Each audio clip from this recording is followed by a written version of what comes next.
함께 나누실 말씀 누가복음 20장 9절부터 19절까지 말씀입니다. 한 절씩 교독하겠습니다.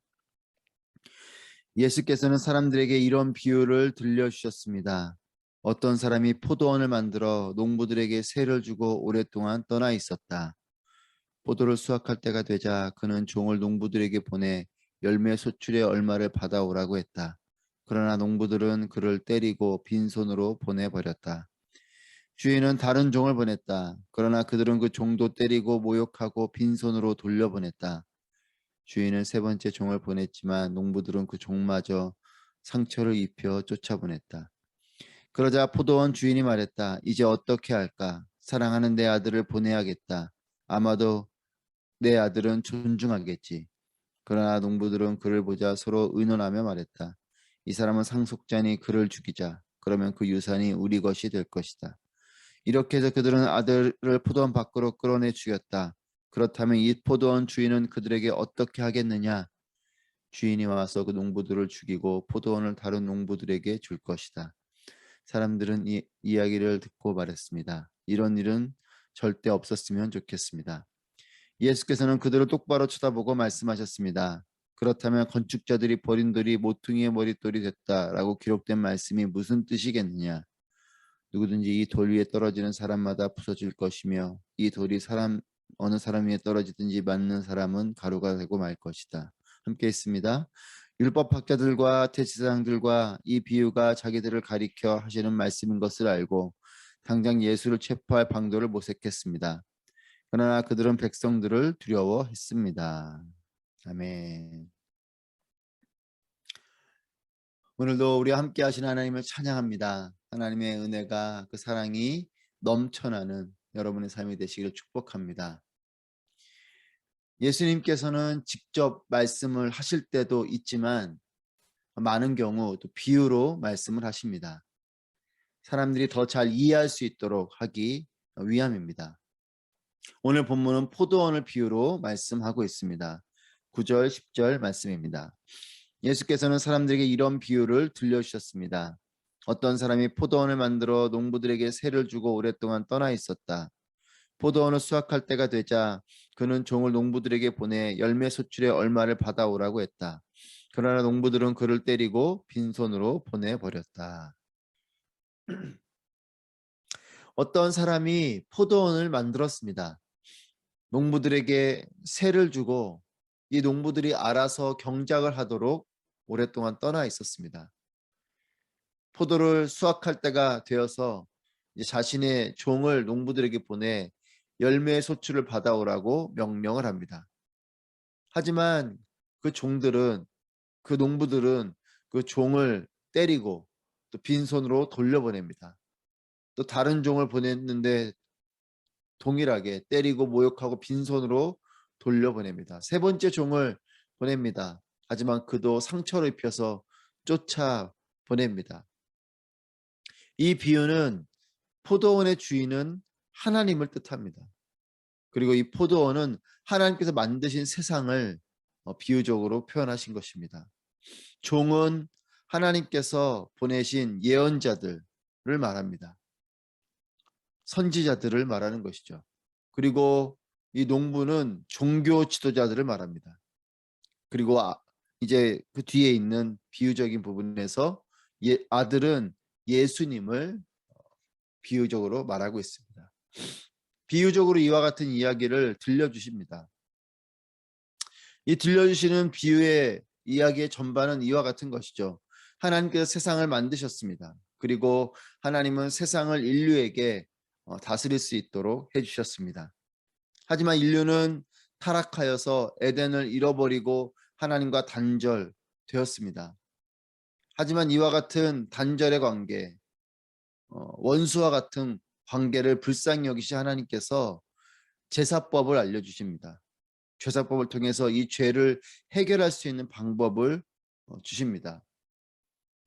그리고 이 세상의 영적인 경작꾼으로서 대제사장을 중심으로 영적 지도자들을 세워 주십니다. 하지만 이와 같은 영적 지도자들이 타락하게 되고 하나님께서 예언자들과 선지자들을 보내셔서 하나님 말씀을 전해 주십니다.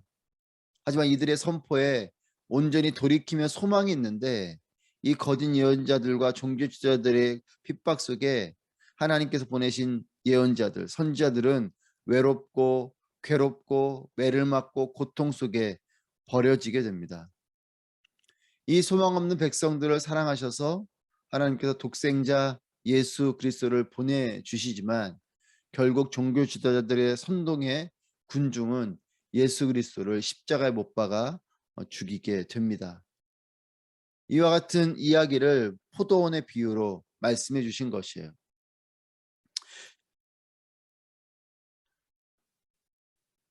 11절 말씀, 11절, 12절 말씀 함께 보겠습니다. 주인은 다른 종을 보냈다. 그러나 그들은 그 종도 때리고 모욕하고 빈손으로 돌려보냈다. 주인은 세 번째 종을 보냈지만 농부들은 그 종마저 상처를 입혀 쫓아보냈다. 13절 그러자 포도원 주인이 말했다. 이제 어떻게 할까? 사랑하는 내 아들을 보내야겠다. 아마도 내 아들은 존중하겠지. 하나님에 대한 마음이 욕심으로 변질되면 하나님의 종인 예언자들을 핍박하게 됩니다. 여러분, 내 마음이 하나님 향해서 온전하게 되시기를 축복합니다. 욕심으로 하나님을 바라보고 내 욕심으로 말씀을 들으면 분노하게 되고 불평하게 되고 거부하게 됩니다. 이 구약의 예언자들을 통해서 하나님께서 말씀하셨는데 이 구약의 예언자들을 통해 말씀하시던 하나님, 그 아들인 예수 그리스도를 보내셔서 또한 우리에게 말씀하시고 또 하나님 나라를 선포하게 하십니다. 하여 13절부터 15절 말씀 보면 그러나 하나님의 아들을 보아도 그분의 말씀을 들어도 종교 지도자들 영적인 분별력을 잃은 백성들은 예수님을 죽이고 자신들의 세상을 만들려고 합니다. 하나님의 자리를 내가 차지하려고 하는 것, 이것이 탐욕이고 교만이죠. 우리의 삶의 모든 것이 하나님의 것입니다. 이와 같은 믿음의 고백이 있어야 돼요. 이 포도원을 차지하려고 하는 이 마음, 하나님 만들어주신 세상, 하나님께서 오늘 비유적으로는 새를 주었다고 말하는 것은 우리에게 위탁하고 맡겨주셨다는 것이죠. 하나님께서 만들어주신 세상 속에 하나님께서 이것들을 다스리도록 명령하셨는데 이 하나님께서 만드신 세상 속에 하나님의 자리, 즉 주인의 자리를 우리가 되려고 하는 것, 이것이 탐욕이고 이것이 타락이고 이것이 바로 죄악인 것이죠. 그런 탐욕을 갖게 되고 그런 교만을 갖게 되면 문제가 됩니다. 우리 삶의 모든 것이 하나님의 것입니다. 이 믿음의 고백이 있을 때에 우리의 삶은 질서를 잃어버리지 않는 것이에요. 하나님을 하나님으로 둘 때에, 하나님을 우리의 주인으로 삼을 때에 우리의 삶에는 이 질서들이 무너지지 않는 것입니다. 하나님의 자리에 자꾸만 다른 것을 두기 시작하면서 심지어는 하나님의 자리에 내가 오르려고 하는, 내가 주인이 되려고 하는 이와 같은 마음을 품을 때 질서가 무너지는 겁니다. 여러분, 이 아침에 여러분에게 권면하고 또 우리 모두가 스스로 마음에 다짐하길 원하는 것은 하나님의 자리를 하나님께 온전히 내어드리십시오. 내 것이라고 고집 피우면서 아들을 죽인 이와 같은 사람들처럼 내 것이라고 고집을 피우면서 우리는 타락하게 되고 심지어는 심판으로 가게 되는 것이에요. 우리 16절 말씀 같이 보겠습니다. 주인이 와서 그 농부들을 죽이고 포도원을 다른 농부들에게 줄 것이다. 사람들은 이 이야기를 듣고 말했습니다. 이런 일은 절대 없었으면 좋겠습니다. 종교 지도자들을 향한 하나님의 매가 있을 것을 말씀하십니다. 그리고 그들의 영광스러운 자리를 다른 사람들에게 주겠다. 즉 이 종교 지도자들은 영광스러운 자리에 있는 자들이죠. 하나님의 부르심에 따라 또 하나님 말씀과 하나님의 뜻을 전하는 자리에 있는 자들. 이 영광스러운 자리에 있는 자들임에도 불구하고 하나님을 향한 온전한 마음을 잃어버리면 하나님은 그 촛대를, 그 영광을 다른 이에게 옮겨 주시는 것입니다. 여러분, 하나님을 향한 그 마음을 잃어버리면 하나님께서는 그 축복도 영광도 다른 쪽으로 그 촛대로 옮기시는 것이에요. 저는 그런 면에서 한국교회가 또 우리 스스로가 하나님의 영광이 우리 가운데 계속해서 머물고 그 축복이 우리 가운데 계속해서 머물러 있기를 바랍니다. 하나님이 촛대로 옮기우시면 그때는 우리에게 주신 이와 같은 은혜, 축복들을 잃어버리게 되는 것이에요. 농부는 주인의 포도원에서 맡겨진 임무를 잘 수행하고 그 포도원 안에서 있을 때의 풍성한 삶을 누리게 되는 것이죠. 이것이 그 농부에게는 축복인 것입니다. 포도원 안에 농부로 있는 것이 이 농부들에게는 제한이 되는 것이 아니라 이것이 축복인 것이죠. 그러니까 우리가 하나님의 말씀, 하나님 통치 아래 있는 것이 우리를 제한하고 우리를 구속하는 것이 아니라 하나님의 말씀, 하나님 통치 아래 있는 것이 우리에게는 축복인 것이에요. 그리고 이 농부가 이 포도원 안에서 주어진 일에 따라 열심히 경작하고 포도원 안에 온전히 머물 때에 그에게는 풍성한 삶이 있는 것입니다.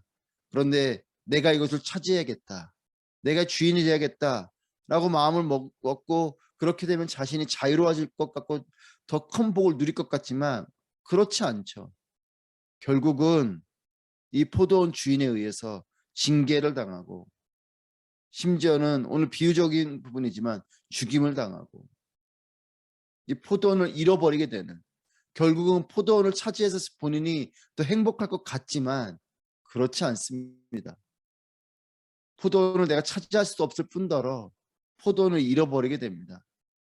에덴 동산을 하나님 주셨는데 그 에덴 동산을 자신이 주인이 되고자 하고 결국 그것은 죽음이라는 것이 우리에게 들어오게 되고 또 에덴 동산을 잃어버린 결과로 나타난 것이죠. 하나님의 말씀 안에 통치 아래 있는 것이 우리에게 복입니다. 그것이 우리를 불편하게 하는 것이 아니에요.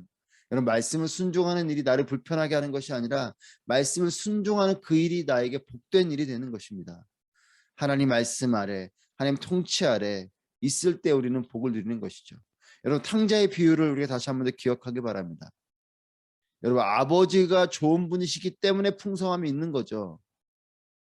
탕자는 풍성함을 통해서 아버지를 기억하고 아버지 집에서 떠나 아버지의 유산만을 받아서 떠나려고 했던 이런 모습을 봅니다.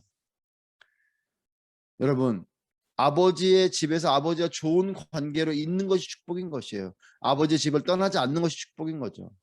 왜냐하면 그 아버지가 풍성함을 주는 분이기 때문에 그렇습니다. 그런데 그 풍성함을 주는 그 손에 있는 풍성함만에 눈이 멀어서, 그 아버지 손에 있는 것에 눈이 멀어서 그것에 혈안이 되고 결국 아버지와 관계가 깨지는 것은 자유나 축복이 아니고 이것은 재앙인 것이죠. 기억하십시오. 탕자의 비유를 통해서도 마찬가지로 중요한 것은 아버지가 중요한 것이죠. 아버지 손의 풍성함에 눈이 머는 것이 아니라 그 풍성함을 주시는 아버지가 중요한 것입니다. 그래서 그 아버지와의 관계가 깨지지 않고 아버지 집에 머물러 있는, 그러니까 사실은 큰아들이 그것을 잘 모르는 거죠. 작은 아들이 돌아왔을 때에 잔치를 베풀어 주는 것에만 불평하지만 그 큰아들은 이미 그 풍성함을 주는 아버지의 집에서 아버지와 관계를 맺고 머물러 있는 것이 축복인 것이에요. 여러분, 우리가 하나님 말씀 안에, 하나님 통치 아래 거하는 것이 나를 불편하게 하는 것처럼 여기는 생각이, 그런 생각이 들 때가 있는지 모르겠지만 그렇지 않습니다. 그런 것에 속으시면 안 돼요. 아버지의 집안에 거할 때, 아버지의 말씀과 뜻대로 할 때 그것이 우리에게는 축복인 것이에요. 이 농부가 포도원 안에서 이 포도원의 주인의 그 부름에 따라, 뜻에 따라 포도원을 잘 경작하고 있는 것이 축복인 것이죠. 19절 말씀입니다. 율법학자들과 대제사장들은 이 비유가 자기들을 가리켜 하시는 말씀인 것을 알고 당장 예수를 체포할 방도를 모색했습니다. 그러나 그들은 백성들을 두려워했습니다. 율법학자들, 대제사장들이 이 비유하신 것을 온전히 깨닫습니다. 잘 깨달은 거죠. 자신들을 향한 말씀인 것을 깨달았어요. 분별력이 있습니다. 분별력이 있어서 예수님이 하신 이 비유를 잘 깨달아 알았습니다. 그런데 이들의 모습을 보십시오. 이 비유가 자기들을 가리켜 하시는 말씀인 것을 알고 당장 예수를 체포할 방도를 모색했다. 예수님을 체포하고 죽일 생각을 합니다. 앞에서 예수님께서 아들을 죽이는 이런 농부의 비유를 말씀하지 않았습니까? 그런데 이런 예수님께서 아들을 죽일 것에 대한 말씀을 했음에도 불구하고 그 아들을 죽인 농부와 같이 행하려고 하는 이런 어리석음, 이 비유를 통해서 16절 말씀에 보면 이런 일은 절대 없었으면 좋겠습니다 이렇게 말하지 않았습니까? 그렇다면 우리가 이와 같은 자가 되지 말아야겠다 이렇게 생각해야 되는데 그게 아니죠. 이 비유와 똑같이 예수님을 체포해서 심지어는 이제 예수님을 제거하려고 하는 이런 생각을 종교 지도자들이 하는 것이에요. 여러분, 예수님의 말씀을 온전히 들었다면 이 사람들이, 이 농부들이 자신들임을 깨닫고 회개하고 돌이켜야 되는 것이죠. 그런데 예수님 말씀이 들렸을 때, 깨달았을 때 이들은 분노합니다. 여러분, 말씀이 들려오면 두 가지 반응이 나타납니다. 회개하는 사람이 있고 분노하는 사람이 있어요. 하나님께서 우리의 마음가짐에 찔림을 주시면 여러분은 어떻게 반응하십니까? 저는 저와 여러분이 하나님 말씀이 정말 내 마음가짐에 찔릴 때에 회개하게 되기를 축복합니다.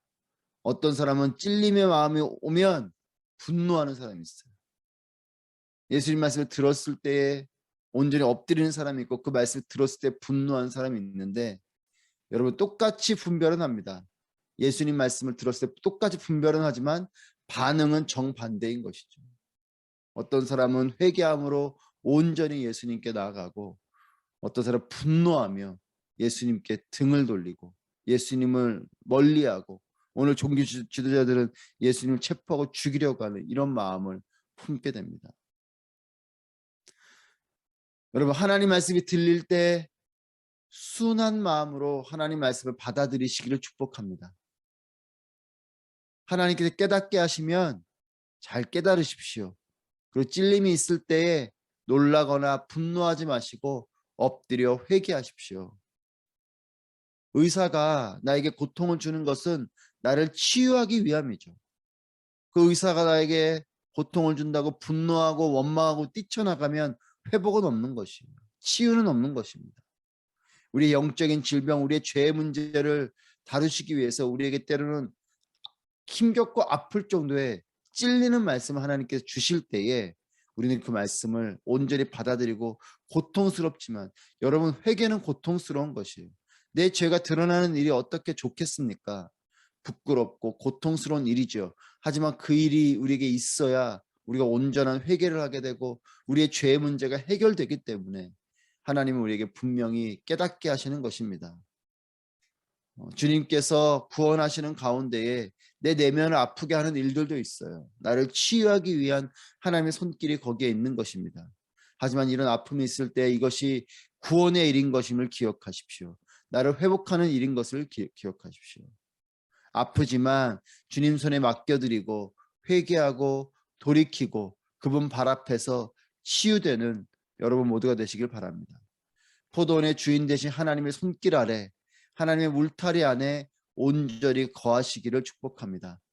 그 안에서 우리에게 맡겨진 삶을 잘 감당할 때에 그렇게 살아갈 때에 우리는 가장 안전하고 복된 삶을 살게 되는 것입니다.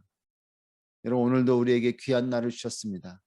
하나님의 날개 아래 거하시고 주님의 손길을 경험하면서 참된 치유와 회복과 또 풍성한 삶을 누리시는 여러분 모두가 되시기를 축복합니다. 기도하시겠습니다. 오늘 말씀을 통해 기도하실 때 하나님 내 안에 탐욕과 세속적인 가치로 인한 우상을 분별하게 하시고 그 자리를 오직 하나님께만 내어드리는 나의 삶이 되게 하여 주옵소서. 주님의 말씀을 온전히 깨닫게 하시고 깨달아진 말씀에 순전한 마음으로 반응하여 말씀이 다스리시는 나의 삶이 될 수 있도록 인도하여 주시옵소서. 함께 말씀을 통하여서 기도하도록 하겠습니다. 기도합니다.